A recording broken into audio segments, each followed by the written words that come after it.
Hola, ¿cómo están? Buenas tardes para todos. Hoy en un horario un poco especial porque debido a los invitados que tenemos que son de la madre patria, nos tuvimos que adelantar un poco la sesión científica.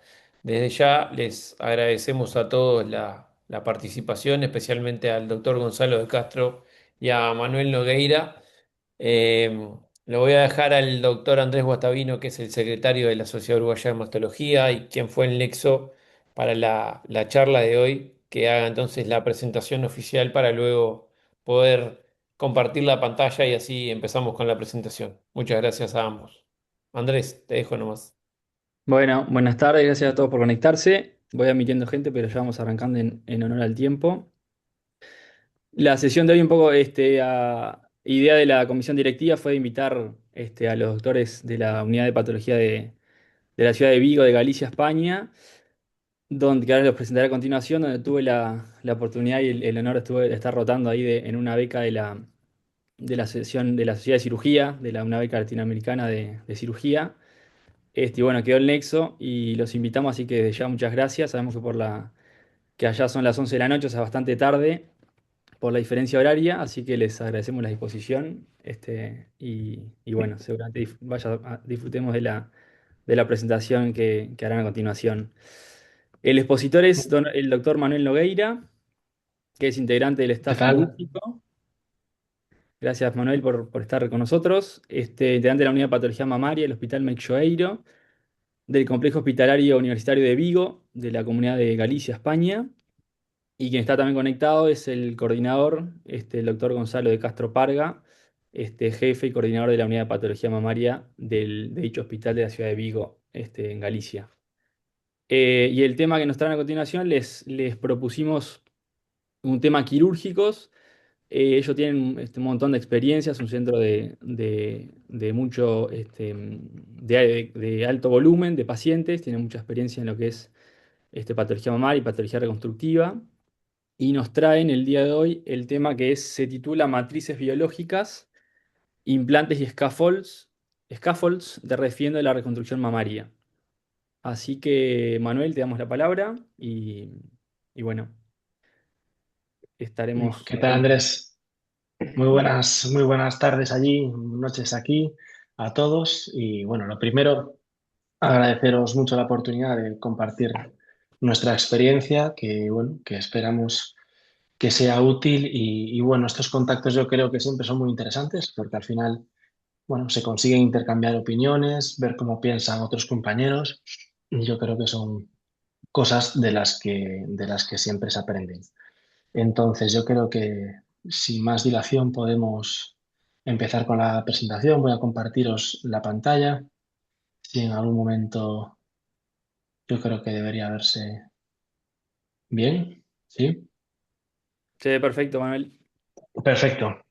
Bueno, pues nada, vamos a comenzar. Como me presento Andrés, soy Manuel Nogueira, de la unidad de Mama de Vigo. Ahí tenéis mi correo de contacto que volveré a ponerlo al final por si en cualquier momento estáis interesados en visitarnos, si tenéis interés en algo de lo que se comente hoy. Bueno, estamos abiertos a cualquier, absolutamente cualquier cosa. Entonces, bueno, lo primero de todo, no hay ningún tipo de conflicto de interés en esta presentación. Y queríamos contaros lo primero quiénes somos. Como bien dijo Andrés, estamos en la ciudad de Vigo, en el noroeste de España. Nuestra unidad está integrada por 7 personas con dedicación exclusiva a la patología mamaria, 4 cirujanos, 3 ginecólogas. Operamos más de 500 casos oncológicos al año. Realizamos más de 900 cirugías contando patología oncológica y benigna. Y realizamos tanto el tratamiento oncológico como la parte reconstructiva, desde oncoplastia de cualquier tipo hasta la parte del implante protésico o materiales protésicos. Colgajos de perforantes, dorsal ancho también. Lo único que no hacemos es TRAM y DIEP, a grosso modo de la reconstrucción mamaria. Entonces, voy a estructurar la charla, que no va a ser muy larga en estos 5 puntos. Lo primero, ver un poquito la evolución para entender dónde estamos. Siempre es importante saber de dónde venimos. Entonces, como todos sabéis, la reconstrucción mamaria ha evolucionado a lo largo de los años desde la construcción diferida, la reconstrucción post-mastectomía diferida, hasta la reconstrucción inmediata. No obstante, hoy en día la reconstrucción más frecuente, según la Asociación Americana de Cirugía Plástica, es la reconstrucción en dos tiempos. Es la que más frecuentemente se hace en los centros del mundo. No obstante, en centros de alto volumen, en centros de alta especialización, hospitales terciarios, el gold estándar, en muchos de ellos, el gold estándar se considera la reconstrucción inmediata.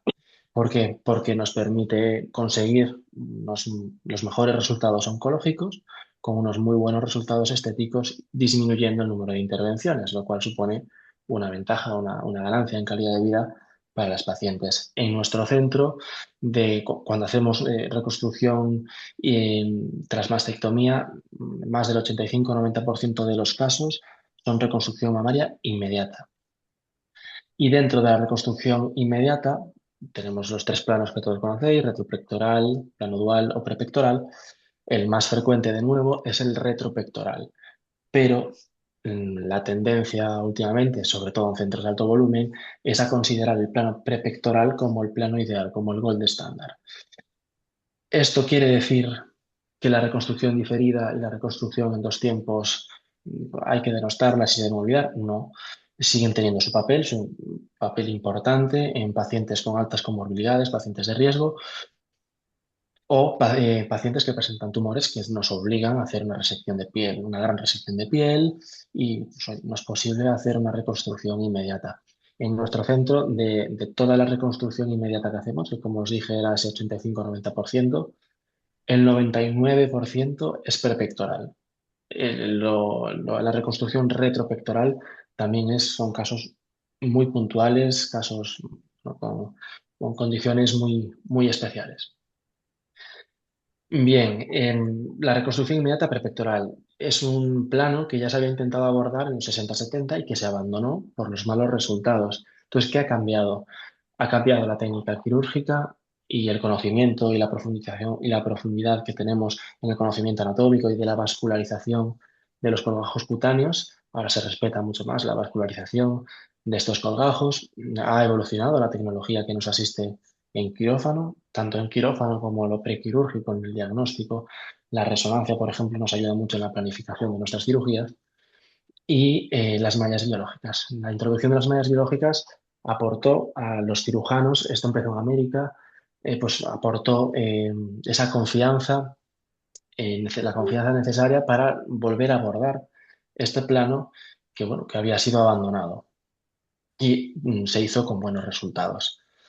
¿Cuáles son los beneficios de la reconstrucción inmediata prepectoral? Entonces, pues conseguimos un mejor resultado funcional, no desinsertamos el pectoral, por lo tanto no va a perder nada de función y como consecuencia también habrá menos dolor posoperatorio. El resultado estético es mejor, es un resultado más natural, desaparece la deformidad animada, es una complicación que en esta reconstrucción ya no existe, y disminuye la contractura capsular. No desaparece, porque evidentemente sigue habiendo contractura capsular, pero esas contracturas en grado 3 y 4 que veíamos en las reconstrucciones retropectorales, con esas prótesis desplazadas hacia craneal y lateral, eso pues prácticamente se deja de ver o no se ve. Las contracturas capsulares grado 3-4 son muy raras. Aquí tenéis un ejemplo de un vídeo al año de una cirugía en plano prepectoral, o una reconstrucción inmediata bilateral. Bien, para hacer una reconstrucción inmediata en plano prepectoral, ¿qué alternativas tenemos? ¿Cómo podemos hacerlo? Lo primero y más evidente que todos conocéis, la técnica que elegimos. Bueno, pues la técnica, la mastectomía que vamos a realizar, la adecuaremos al tumor que presenta la paciente, por supuesto, a su tipo de mama y a los deseos de la paciente. Aquí eh, vamos bastante obligados a lo que nos encontramos en anatomía de la paciente, caso clínico oncológico, también puede ser una mastectomía reductora de riesgo en la que no haya tumor, y a los propios deseos de la paciente. Bien, pero aquí empezamos ya a tener algo más de variabilidad. ¿Qué es lo que va a proteger nuestra prótesis? En función de la técnica elegida, podemos tener un colgajo dermograso podemos disponer de un colgajo dermograso que proteja nuestra prótesis. En función de la paciente, tendremos un pinch test que puede ser bueno, regular o malo para evaluar ese colgajo cutáneo que vamos a tener, ese colgajo ese colgajo cutáneo. El test de Rancati, ¿no? Con la mamografía preoperatoria también es de interés, nos da mucha información. Por supuesto, lo que hemos visto en la consulta con el pitch test y en la mamografía y calculando el Rancati, tenemos que confirmarlo en quirófano y tenemos que adaptarnos a lo que nos encontramos en quirófano. Y por último, las comorbilidades, ¿no? Juntando todo esto, nos encontramos en dos grandes escenarios. Uno es aquellos casos en los que tenemos un colgajo dermograso que podremos emplear para proteger nuestra prótesis, para separarla lo máximo posible de la piel y del exterior. Entonces, en estos casos, pues con un implante nosotros utilizamos el microtexturizado, ¿no? Pues esa microtextura lo que hace es pues, evitar desplazamientos, evitar rotaciones, nos forma una cápsula un poquito más rígida y previene un poco la complicación, ¿no? La infección de estas prótesis. Y también pueden utilizarse este tipo de implantes, pero en nuestra experiencia estos son los que empleamos. Y luego tenemos otro escenario, que es aquellos casos en los que no disponemos de un colgajo dermograso. Véase una mastectomía en hipersparing con una incisión en surco, véase una mastectomía preservadora de piel con un patrón vertical de doble rama en el que hacemos muy poquita apexia muy pequeñita. Bueno, en estos casos tenemos dos opciones principales eh, a valorar, que una es el implante microtexturizado como anteriormente, pero protegido con la malla biológica. La otra opción sería un implante con cubierta de poliuretano, que está muy de moda en muchos centros en Europa y en España, pero que, bueno, nosotros no somos tan defensores del uso exclusivo del poliuretano para todos los casos, ¿no? Creemos que para cada caso hay una opción idónea. Por el momento no creemos que se haya inventado, no disponemos de la técnica o el material protésico ideal que valga para todas las pacientes. Entonces, tenemos que adaptarnos a la paciente en concreto que vamos a operar. El problema que tienen estas dos alternativas es el coste. Las mallas biológicas son caras y los implantes con cubierta de poliuretano son algo más costosos que un implante microtexturizado o un implante liso. Bien, entonces, ¿qué nos aporta cada una de estas dos opciones? Las mallas biológicas. Existen mallas biológicas de origen humano, de origen bovino y de origen porcino fundamentalmente, pero todas tienen la misma base. Es que buscan generar un entorno biológicamente favorable, que, valga la redundancia, que favorezca o que facilite la integración protésica. Esa malla biológica va a ser colonizada por fibroblastos del paciente, va a haber procesos de neovascularización que lo que van a conseguir es una cápsula periprotésica un poquito más sana, un poquito más gruesa, una buena cápsula periprotésica.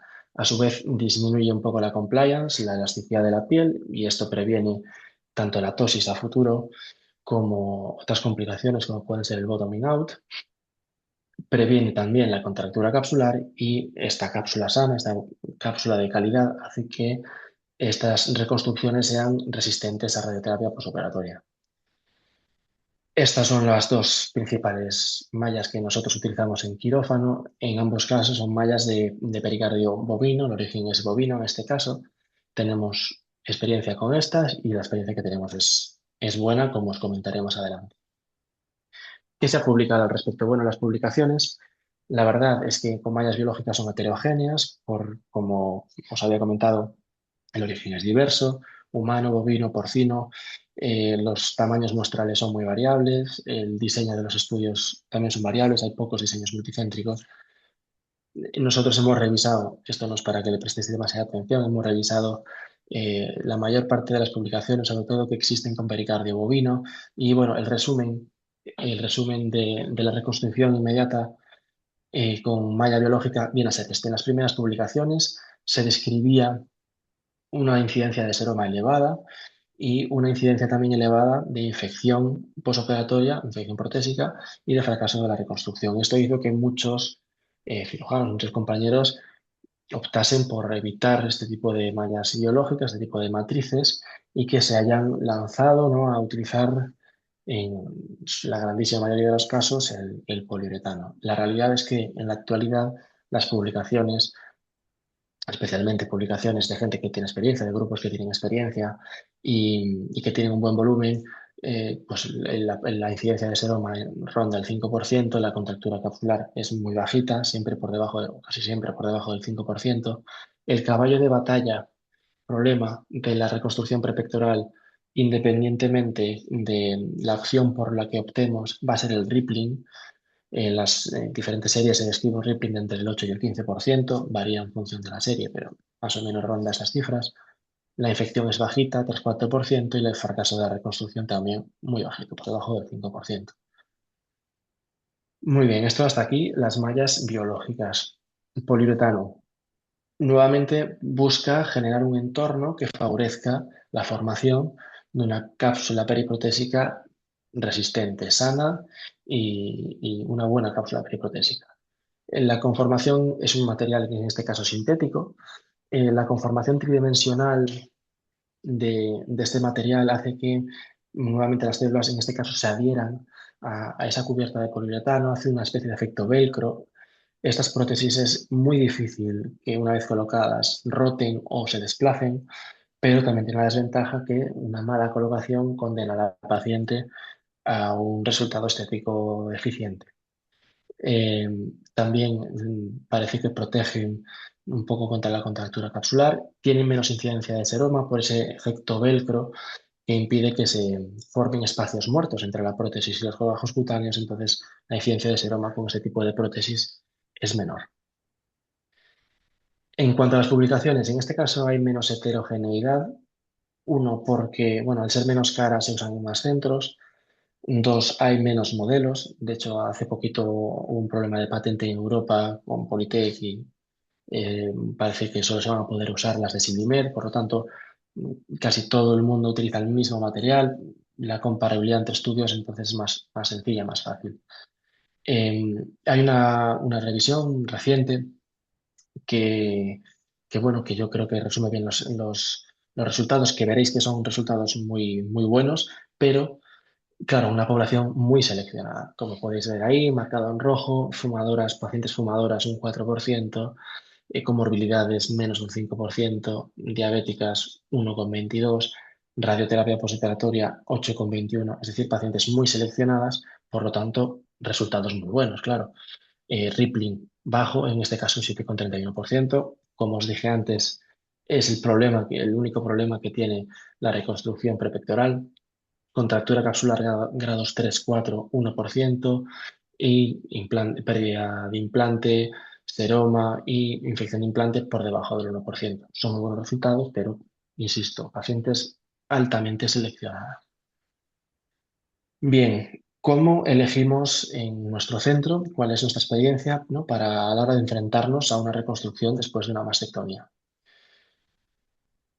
Inicialmente, bueno, se remite a la bibliografía y la ABS Vapras publicó estos criterios hace ya algunos años, que si los analizamos, ausencia de comorbilidades, pacientes no fumadoras, IMC por debajo de 30 por encima de 21, sin radioterapia, un buen pinch test, o sea, una buena calidad de los colgajos, mama pequeña mediana, entonces esta es la paciente ideal.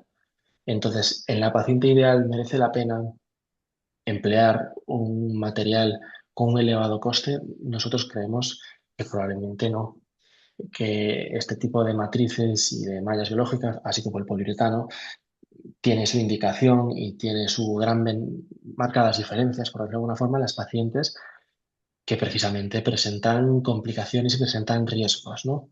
Entonces, ese es un poco nuestro planteamiento.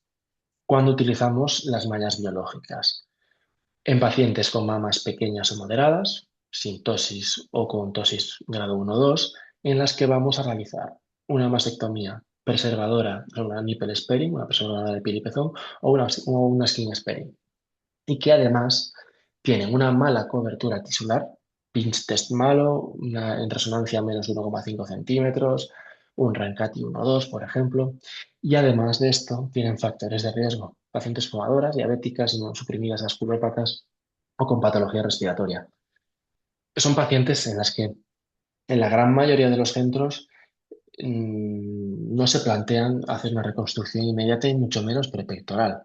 En el mejor de los casos la hacen retropectoral y en cambio nosotros vemos y por ahora nuestros resultados así lo indican que es posible hacerlo, bueno, pues en este caso con la, ¿no? con la ayuda, con el soporte de la malla biológica. Cuando asociamos dos o más factores de riesgo, por supuesto, la reevaluación intraoperatoria es imprescindible y tenemos que tener siempre un plan B por si pues, la vascularización de nuestros colgajos no es adecuada o hay algo de la cirugía que no nos esté gustando, convenciendo. ¿Y cuándo utilizamos el implante de poliuretano? Bueno, como hemos dicho, nosotros somos más partidarios de la malla biológica. ¿Por qué? Porque el implante de poliuretano es fácil que el límite superior de la prótesis se haga muy patente, se haga muy marcado, quede poco natural. Para que estos implantes pues queden bien integrados y que esa interfase no se note demasiado, estas pacientes tienen que tener un buen pinch test. Tienen que tener por lo menos un Rankati 3, como mínimo un Rankati 2. Y claro, en estas pacientes a veces dices, si realmente es necesario colocar una prótesis de poliuretano en una paciente así. Hay muchos grupos haciendo mastectomías endoscópicas en los que dejan colocada, hacen una reconstrucción inmediata y muchos de ellos no emplean poliuretano, colocan directamente una prótesis microtexturizada con buenos resultados. Entonces, claro, nosotros la utilización del poliuretano la tenemos un poco más restringida, pero bueno, sí que también es una buena herramienta y te da un poquito más de soporte cuando en pacientes con mamas desde pequeñas a grandes pueden tener tosis incluso de grado 3, eh, mastectomía, una nipple sparing, una skin sparing, una skin reducing, cualquiera de ellas podríamos utilizarla, siempre y cuando no haya un colgajo dermograso, insisto, porque en ese caso ya no nos estaría aportando nada, tenemos un buen colgajo cubriendo nuestra prótesis. Bueno, pues en estas pacientes en las que tenemos una buena cobertura tisular, pero asociamos factores de riesgo fumadoras, diabéticas, no suprimidas, vasculópatas y patología respiratoria, pues cuantos más factores de riesgo encontramos, probablemente más se beneficia a esta paciente, ¿no? de esa ayuda extra, por decirlo de alguna manera, del poliuretano. Nuevamente, dos o más factores de riesgo, cuidado en la cirugía, hay que reevaluar, pero bueno, en nuestra experiencia es posible hacer esto en pacientes con dos o más factores de riesgo, pero con una evaluación cuidadosa y mucho cuidadito en el manejo de los colgajos cutáneos. Por lo tanto, nuestro algoritmo, digamos, de decisión se podría resumir un poco de esta manera. Paciente con mama pequeña, sin tosis, generalmente haremos una mastectomía, una nipple sparing, por surco típicamente, también puede ser una endoscópica, pero bueno, en este caso por surco. Evaluamos cobertura tisular. Si la cobertura tisular es mala o regular, utilizamos un implante y una malla biológica. Cuando en esta paciente la cobertura tisular es buena, valoramos comorbilidades.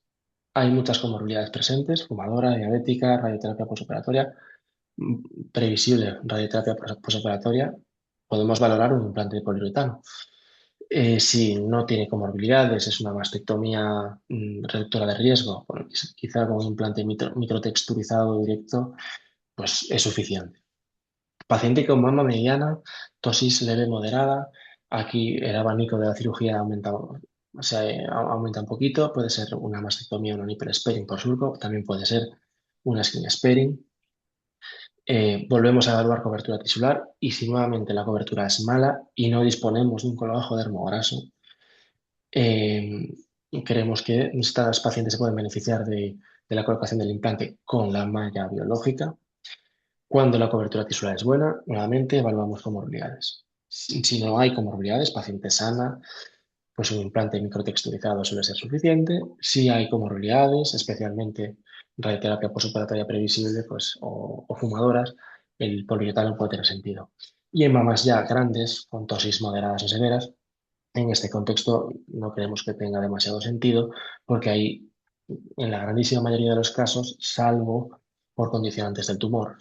Tendremos un buen colágeno dermograso que nos permite cubrir la prótesis y que la protege de cualquier evento, ¿no? O de cualquier posible problema. Una pequeña resistencia de herida, tenemos ahí nuestro colgajo protegiendo la prótesis. Bien, ¿qué resultados hemos tenido? Vamos a presentar sobre todo los resultados con la malla, que es con lo que más experiencia tenemos. Estos son las primeras 112 mallas que colocamos. En este momento tenemos colocadas más de 450, pero estas son las primeras 112. Son casos en los que se llama mastectomía uni o bilateral, bien por cáncer de mama o bien mastectomías reductoras de riesgo. Reconstrucción inmediata, por supuesto, y en este caso, como os digo, nosotros lo que más usamos es la malla de pericardio bovino, en este caso la malla Hexaflex. Sobre lo que quiero llamar la atención es sobre las características de las pacientes.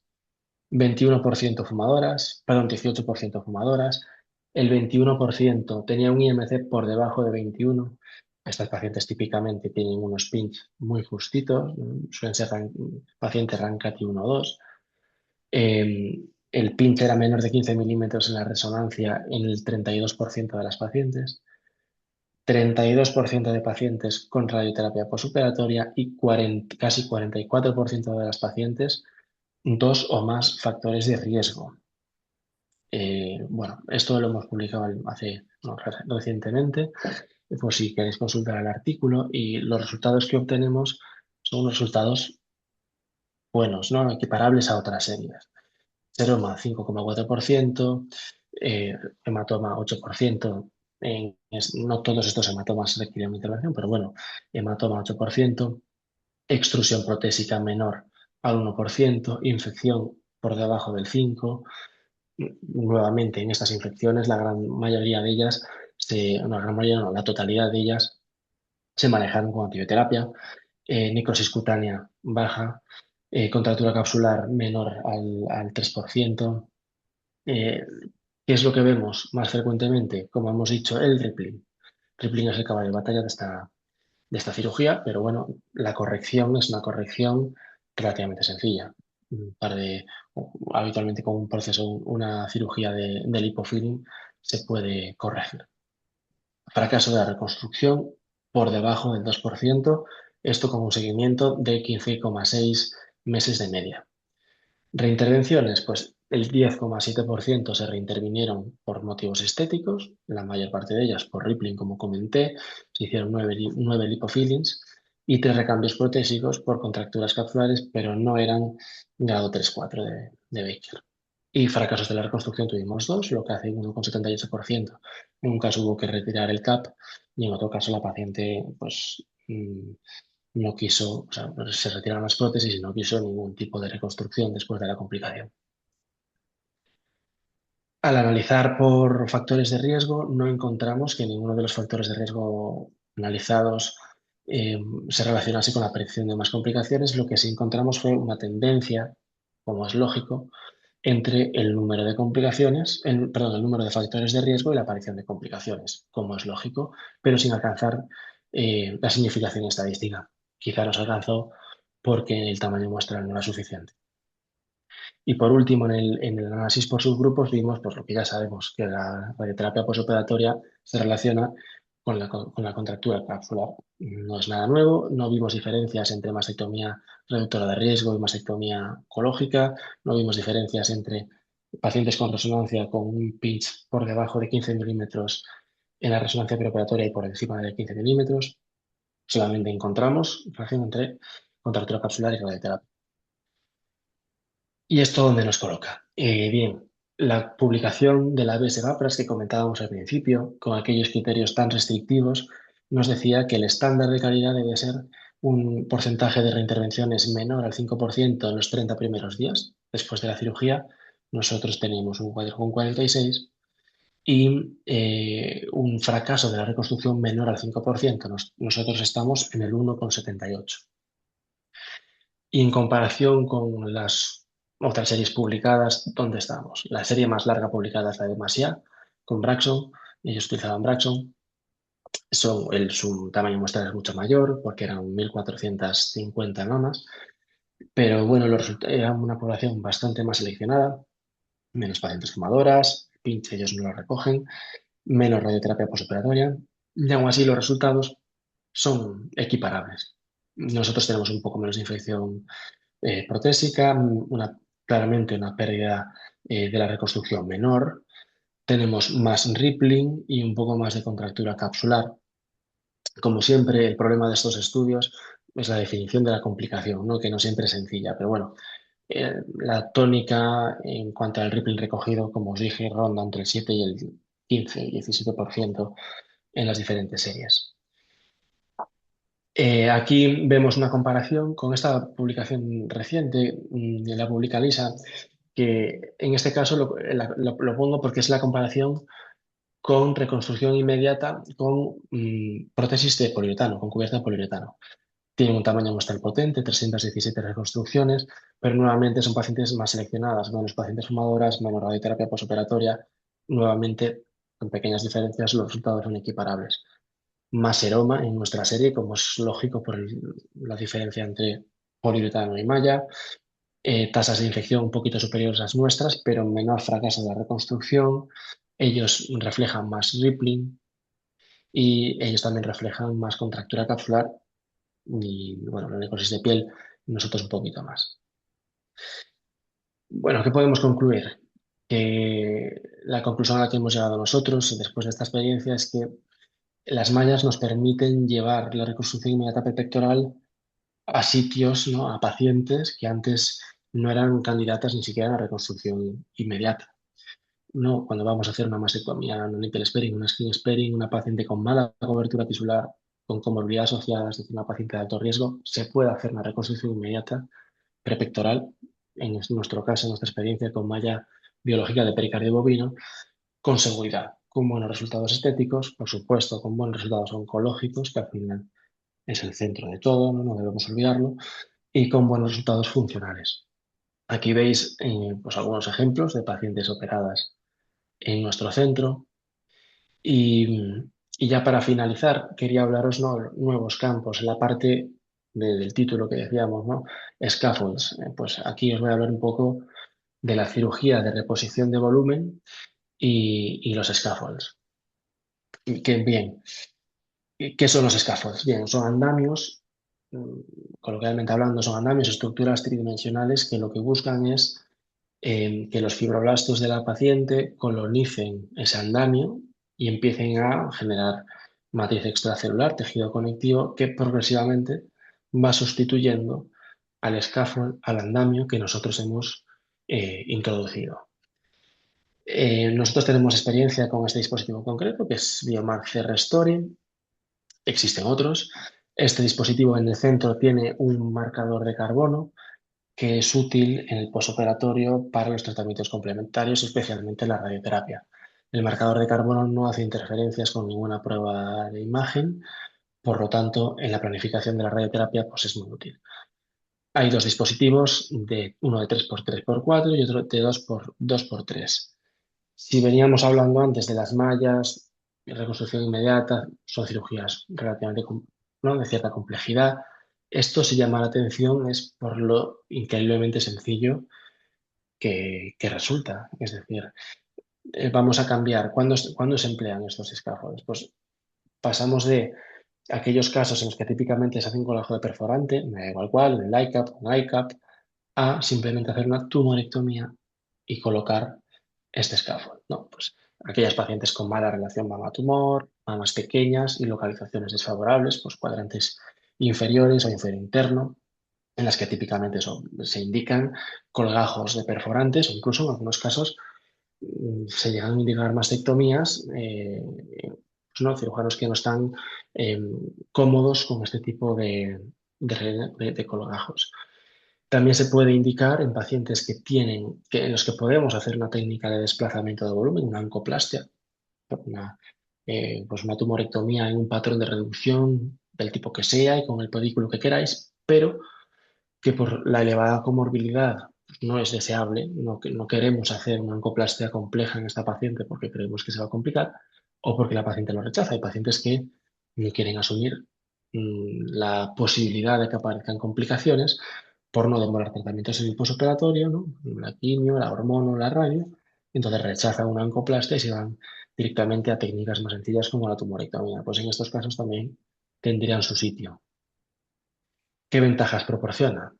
Teóricas, ¿no? Porque todo esto está muy incipiente bueno, hace falta más evidencia, pero teóricamente mejora el proceso de cicatrización, simplifica la técnica enormemente y mejora el seguimiento, la visibilidad radiológica y la planificación de la radioterapia. ¿Por qué decimos que mejora el proceso de cicatrización en los estudios en animales? Este scaffold pues facilita la colonización por fibroblastos y el depósito ordenado del colágeno.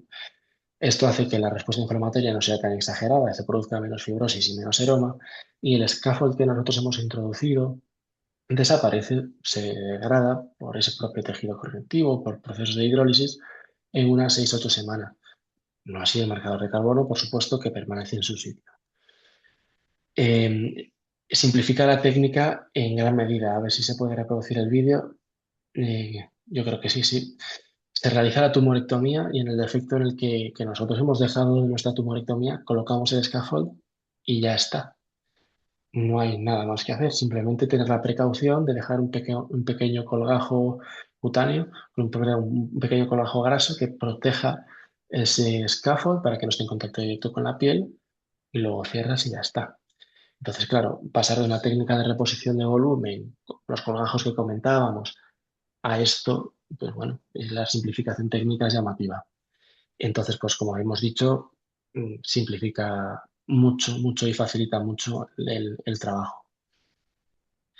Y por último, mejora la visibilidad radiológica. Sobre todo, esto es importante en la planificación de los tratamientos adyuvantes, especialmente la radioterapia, ¿no? El TAC de conformación que suelen hacer los radioterapeutas, pues este tipo de marcadores no les hacen artefactos de ningún tipo y les permiten calcular mejor los campos de radiación, no interfiere con la disimetría.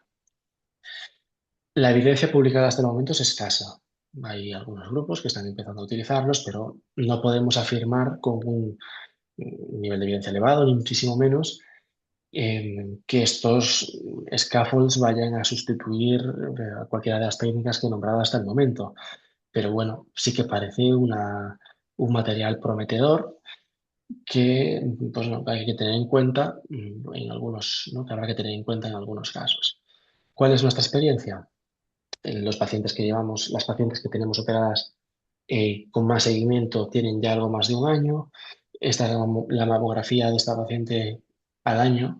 Como podéis ver, se ve el marcador de carbono y parece, ¿no?, que donde se colocó ese scaffold, efectivamente hay tejido autólogo del paciente.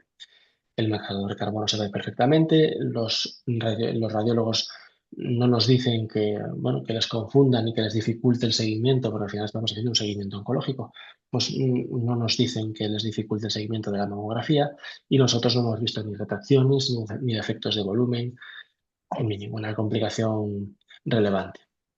Pero, ¿qué toca ahora? Pues empezar a hacer una evidencia de calidad, diseñar estudios multicéntricos, aumentar tamaños muestrales y quedan algunas incógnitas por resolver, ¿no? ¿Hasta dónde podemos llegar con estos scaffolds? ¿Qué volumen máximo podemos llegar a reponer? Probablemente hay un límite, ¿no? No podremos reponer defectos de 10 centímetros, pero aún no sabemos dónde está el límite de reposición de volumen. Por este motivo, yo no creo que lleguen a desaparecer otras técnicas, pero bueno, sí que será una herramienta a incorporar a nuestro arsenal y que realmente es una técnica, pues oye, que facilita mucho el trabajo. Y bueno, yo un poquito más tengo que contaros. Aquí, como os decía, os dejo otra vez mi contacto por si alguien tiene interés en cualquiera de las cosas que hemos comentado, si quiere visitarnos como hizo Andrés, sois más que bienvenidos y para cualquier inquietud o cualquier cosa que queráis compartir. Entonces, nada, voy a ceder el turno a Andrés por si hay alguna pregunta bueno, que estaremos encantados de comentar, tanto el doctor de Castro, que está conectado, como yo.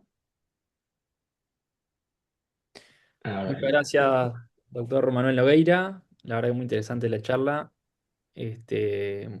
No daba en ningún momento para aburrirse, porque era mucha cosa, también mucha cosa que, bueno, acá hay muchos colegas también de cirugía plástica que veo por ahí. Ujú. Acá, como saben, trabajamos muy distinto, trabajamos en equipo siempre codo a codo con los plásticos, como ya les comenté, como ya saben. Entonces, bueno, desde el punto de vista nuestro del cirujano hay mucha cosa que no manejamos. Acá no, digo, en nuestro medio, en Uruguay, tengo entendido que en lugares, en países cercanos tampoco ha llegado, se usa mucho o casi nada las mallas y menos los scaffolds, pero bueno, como todo siempre acá el tercer mundo todo llega medio más atrasado, o sea que eh, muy interesante y independientemente de que en este momento no podamos bajarlo un poco a tierra, está bueno obviamente saber todas las cosas que están haciendo y todo el camino y esperemos que en algún momento puedan llegar a nuestro medio para ponerlas a prueba. No sé si alguien tiene algún comentario, está alguien de cirugía, todos los colegas están conectados. Está tanto el doctor Noeira como el doctor De Castro Parga para responder las Encantados. dudas. Sí, yo les quería preguntar cuántos scaffolds más o menos han colocado y qué costo tiene hoy en Europa, por ejemplo, cada uno. Pues que me corrija el doctor de Castro, pero son poquitos los que tenemos colocados, 7 si no me equivoco. Hasta el momento, las publicaciones que hay, la verdad, no recogen muchos más casos, pues el tamaño muestral, como decía, es poco, ¿no? Entonces no podemos hablar aún con gran, bueno, pues con grandes argumentos de cómo funciona, sobre todo en el largo plazo, pero bueno, parece que puede ser algo prometedor, ¿no? Sí, o sea, llevamos 7 casos, yo creo que tienes razón, y la experiencia es buena, o sea, es un arma más pues, para estas pacientes con mama pequeña, a lo mejor en la que vas a indicar un colgajo tipo LICAP, ¿no? Entonces, un defecto sobre 4 por 3 centímetros, más o menos lo cubre perfectamente, y claro, que es una mama pequeña, porque una un poco mediana ya no tiene sentido, porque remodelas perfectamente la mama con el propio tejido mamario de la paciente. Entonces yo creo que tienen su indicación, pero también tenemos que ser cautos, como dijo Manuel, porque pues eso, tenemos que ver los resultados. Los pocos que llevamos han ido fenomenal, pero pues tenemos la idea nuestra es ahora hacer un estudio multicéntrico ya con una serie de casos importantes para ver, verdad, vamos, para ver en qué posición los dejamos en nuestro arsenal terapéutico. ¿Y qué Y costo el tiene coste, más o menos cada uno? El coste, pues mira, yo creo que es sobre unos 300 euros, si no me equivoco, 300 euros más impuestos, o sea, sería aquí en España. Esto, bueno, yo creo que eh, quizás es un poco elevado, no llega a ser el precio de una prótesis, pero tampoco es despreciable, ¿no? En ese sentido. Pero bueno, la cirugía fácil, rápida, cómoda, pues a veces y con un marcador de carbono en su interior para que facilite la radioterapia, pues bueno, entra dentro vamos, sí, vamos, que no es un gasto, no lo consideramos un gasto excesivamente elevado. Seguramente en cuanto haya más marcas que lo estén fabricando y todo eso, pues dentro de unos años pues será como las mallas que utilizamos para las hernias inguinales, que eran muy caras y Claro. pasaron a ser muy baratas con el paso de pocos años. Muchas gracias. No sé, Virginia, está la doctora Giachero conectada, que es profesora de cirugía plástica, que ¿Qué maneja por ahí un tal? poco más el tema de las mallas. ¿Qué tal? ¿Cómo están? Mucho gusto, muchas gracias, muy buena la presentación. Este, y los números que tienen, impresionante, y la experiencia con el uso de matrices dérmicas que acá no tenemos posibilidades. Les quería hacer una pregunta por curiosidad. No me acuerdo de memoria el índice que dijeron de seroma posoperatorio agudo en los pacientes con reconstrucción prepectoral con malla biológica y quería saber si dejan drenaje y si tienen seroma, cómo lo manejan, si por punción, por guiado por ecografía o qué tratamiento hacen o de compresión o corticoides o qué experiencia tienen con eso.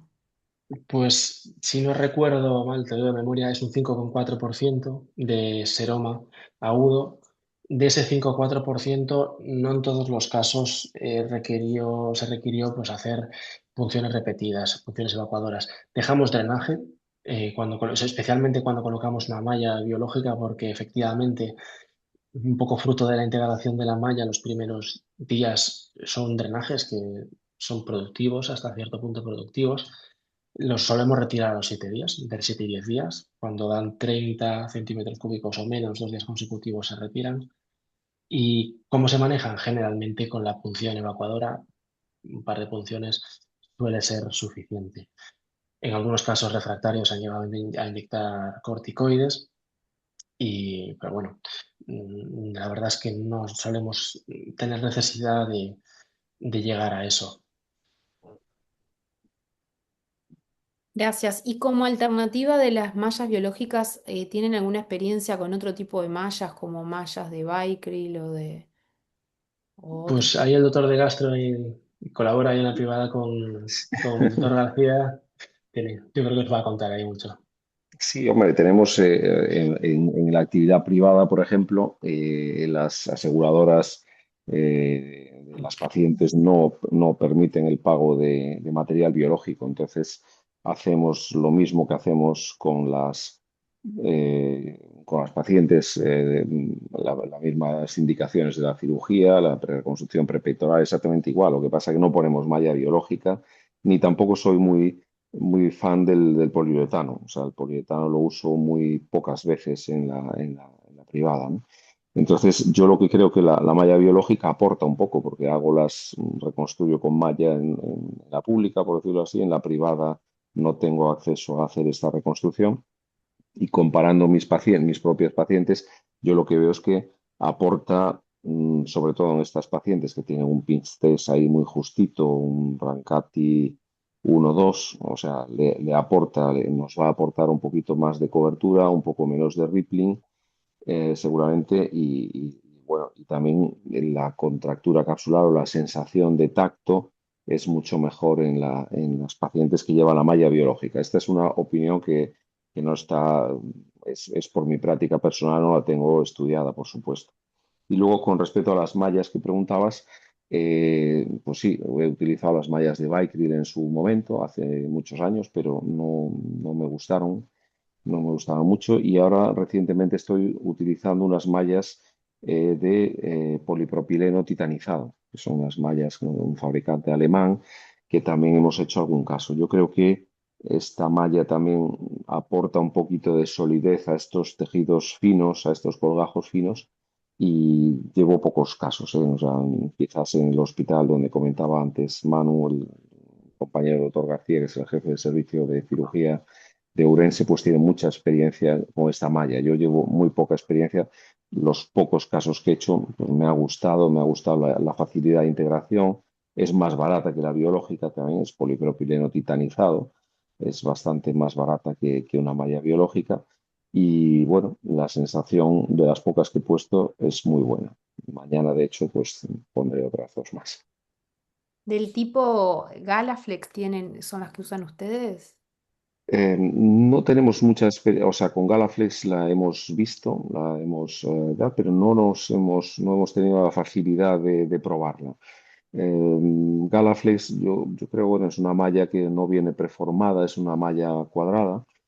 Creo que tiene su indicación también, va a ser como muy parecida al tacto cuando la tocas, igual que la de polipropileno titanizada. Es una malla finita, fácil de tocar, pero al no ser preformada como la T-Loop, la T-Loop Bra, pues es un poco más compleja, ¿no? Tendrías que adaptarte un poquito a ponerla, a adaptarla un poco a la paciente. Tampoco es problema, el único problema es que hasta ahora pues no la hemos tenido en nuestro medio para utilizarla, ¿no? Ya he estado en algún hospital, concretamente en París, que la utilizaban y estaban contentos con los resultados con ella, pero bueno, será cuestión también de probarla. Yo creo que también tiene su indicación, porque además, con respecto incluso a la de polipropileno, esta bueno, no reabsorbible, es integrable perfectamente, ¿no? O sea, prácticamente debería tener una mejor integración que el polipropileno. Claro. Muchas gracias. Nada. Hay una pregunta en la audiencia, pregunta Cecilia, se la transmito, que dice: ¿qué diferencia o ventaja tiene el uso de Scaffold sobre la lipotransferencia? La lipotransferencia para, bueno, en caso de que quiera rellenar el defecto de una tumorectomía, no sé hasta qué, pues a la lipotransferencia, por ejemplo, en el congreso que estuvimos de la ENCIMA, que estuvo muy interesante, estaba hablando Regis, ¿no? Que habló también de la lipotransferencia para la reposición de volumen asociado a grandes cirugías oncoplásticas.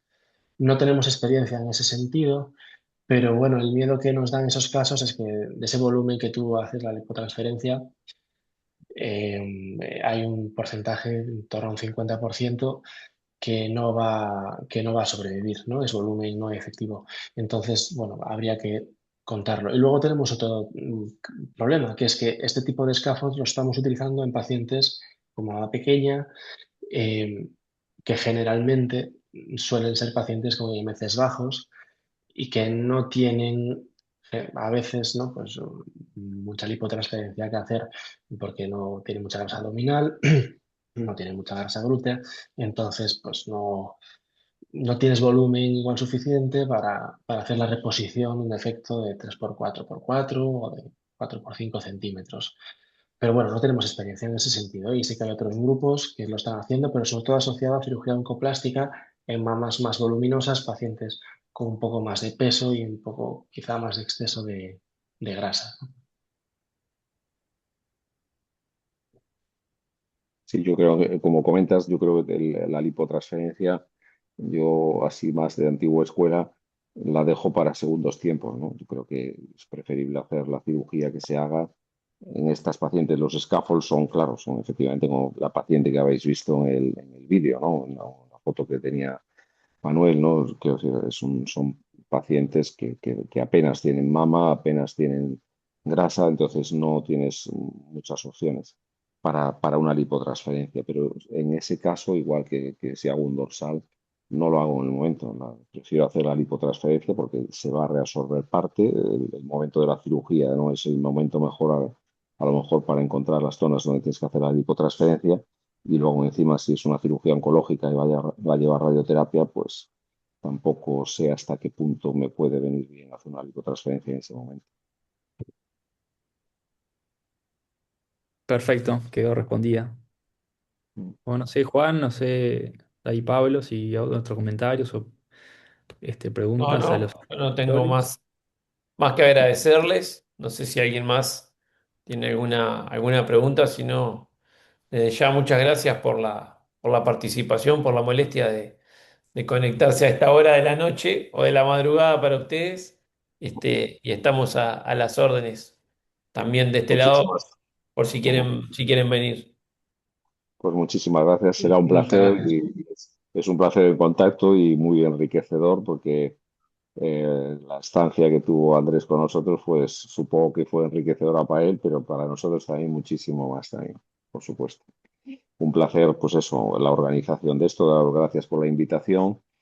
Y bueno, que ya espero que cualquier duda, cualquier novedad, cualquier cosa que queráis compartirnos, estamos a vuestra disposición. Muchas Suscribo gracias, Manuel y Gonzalo. completamente las palabras del doctor de Castro. Estamos aquí para lo que necesitéis y muchas gracias por la invitación. Gracias en nombre de la Comisión Directiva de la Sociedad Uruguaya de Mastología por acompañarnos. Pues nada, buenas noches. Hasta Buenas Buenos noches luego. a días. todos. Chau, chau. Hasta Chao. luego. Adiós. Chao, chao.